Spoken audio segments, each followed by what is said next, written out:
അങ്ങനെ അതെ എയർപോർട്ട് കാണാൻ പോയി കഴിഞ്ഞിട്ട് തിരിച്ചു വരുന്ന വഴിക്ക് നദീറിൻ്റെ ഒരു ഫ്രണ്ടാണ് ഇവിടെ സ്കൂബ നടത്തുന്നത് എന്ന് പറഞ്ഞിരുന്നു.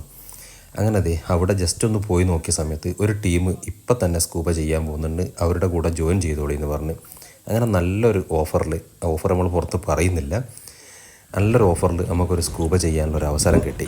സ്കൂബ ഡൈവിങ്ങിൽ ഗോൾഡൻ റൂൾ മീൻസ് ഹോൾഡ് ചെയ്യാതെ ബ്രീത്ത് ചെയ്യണം. Never ever hold your breath, continuously breathe. ഫുള്ളായിട്ട് ശ്വാസം എടുക്കുക, ഫുള്ളായിട്ട് ശ്വാസം വിടുക. ഓക്കെ, ഒരു കാരണവശാലും ബ്രെത്ത് ഹോൾഡ് ചെയ്യരുത്. അങ്ങനെ ഇവിടുന്നും ഒരു ഫ്ലൈറ്റ് ലാൻഡിങ് കണ്ട് അവരുടെ നല്ലൊരു ഗൈഡിങ്ങും കിട്ടി. നമ്മൾ സ്കൂബ ചെയ്യാൻ വേണ്ടിയിട്ട് പോവുകയാണ്. പെട്ടെന്നുള്ളൊരു തീരുമാനമായിരുന്നു. ഒരിക്കലും ഇങ്ങനെ ഒരു സ്കൂബ ഇതേപോലെ വന്ന് ചെയ്യാനുള്ളൊരു പ്ലാനിങ് ഒന്നുമില്ല. കാരണം വൈഫും കുട്ടികളും ഒക്കെ അവർ റൂമിലാണുള്ളത്. എന്തിനായാലും ചെയ്യുമോ അല്ലേ എന്നുള്ള ഉറപ്പും കാര്യങ്ങളൊന്നുമില്ല. നമ്മൾ ഇവരുടെ കൂടെ അങ്ങോട്ട് ജോയിൻ ചെയ്തതാണ്. പെട്ടെന്നുള്ളൊരു തീരുമാനമായതുകൊണ്ട് ചെറിയൊരു ബുദ്ധിമുട്ടുണ്ട്. കാരണം നമ്മൾ ഈ ഗോപ്രോയും കാര്യങ്ങളൊക്കെ കൊണ്ടായിരുന്നു വന്നത്. അതൊന്നും എടുക്കാതെ ആണ് നമ്മളിപ്പോൾ ഇതിന് പ്രിപ്പയർഡായിട്ട് വന്നത്. നദീർ ദേ ഇവരുടെ കൂടെ വെള്ളത്തിലേക്ക് ചാടി.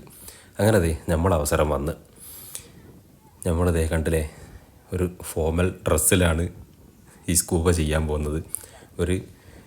ഒരു പ്രിപ്പറേഷനും ഇല്ലാതെയാണ് നമ്മളിതിന് തയ്യാറെടുത്ത് വന്നത്.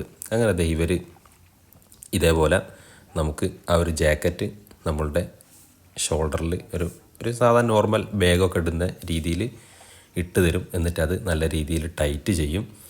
നമ്മൾ ഒന്നും ചെയ്യേണ്ട ആവശ്യമില്ല, ഇവരുടെ കൂടെ ഇവർ പറയുന്ന കാര്യങ്ങൾ മാത്രം ചെയ്താൽ മതി.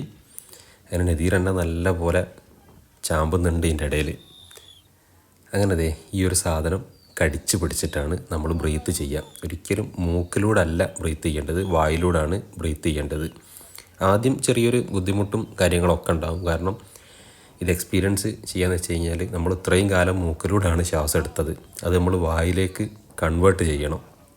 അപ്പോൾ അതിങ്ങനെ മൈൻഡിൽ എപ്പോഴും ഉണ്ടാവണം, വായിലൂടെ മാത്രമേ ശ്വാസം അയക്കാവുന്നുള്ളത്. പിന്നെ അത് കടിച്ചു പിടിച്ച് നമ്മൾ ഫുൾ ടൈം നിൽക്കണം, വായിൽ വെള്ളം കയറാനും പാടില്ല.